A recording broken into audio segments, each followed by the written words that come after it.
folks. So working on my John Deere B here. The other day I kind of wanted to show you what I did. I was able to get these two pieces back together, the main case or transfer case and the rear end housing. So that was a big step for me to get that back together. And then after I got that, I got the PTO engagement back together, and I kind of wanted to show you guys this a little bit. So the shaft, let's see if I can, it's the easiest way to reach my hand through here. So this shaft that this slides on has two grooves, one here, and then there's one where the slider is now. On the inside of this piece is a ball and spring that once you reach one of those grooves, it pushes that ball into that groove to kind of hold it in. That way, you can see here, it doesn't just inadvertently come out, but it stays in gear. Something I will point out, the manual, to me another example of how good the manual is. The manual talked about in this piece, so when you go to put this in, this shaft isn't in place. The bracket that has the ball and the spring, you want to take a screwdriver, press that ball up in the groove, and then what I found is a 5/8 bolt fits perfectly through that hole, just like the shaft. So that bolt, when you put it in there, it's holding that spring compressed, so that when you set that piece in here and you bring this shaft in, hit it with a hammer, and it'll force that bolt out, and then that shaft will go right in. If you don't do that, you won't be able to just force the ball up with the spring and get that shaft through. It's got to be held up one way or another to get that shaft through. So like I said, I had a bolt in there while I had the piece out.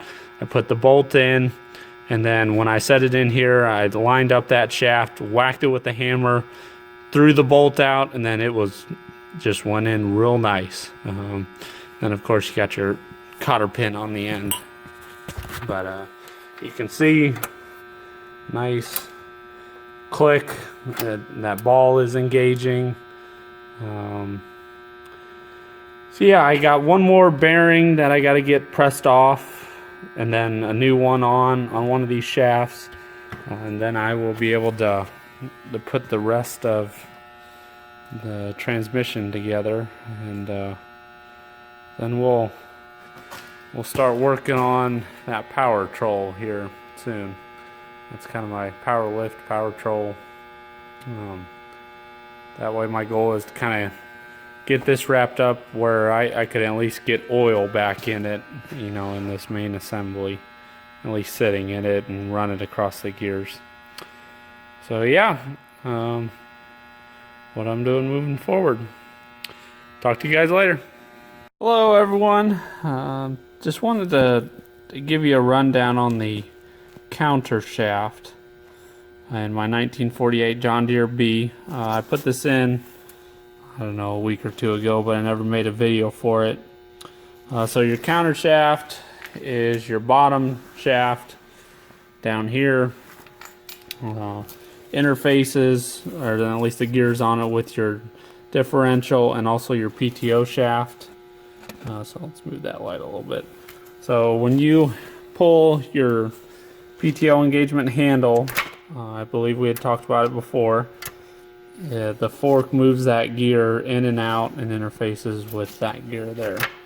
So just so you guys can see what's happening down in the engine. And then this gear is always in contact with that gear. But anyway, so when you install this shaft, you put just the shaft in, and now you've got the one bearing already on it on the one side.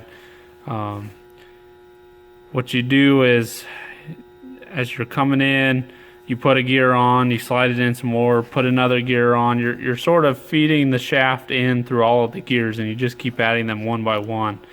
It gets kind of interesting at the end because you're needing to kind of hold the the shaft up a little bit because, you know, it wants to tend to go downwards and not find the hole, so to speak, on the other side.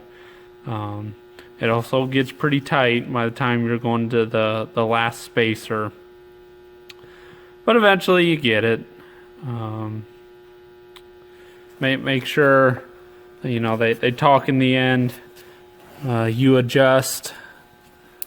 Sorry, looking down on the tractor.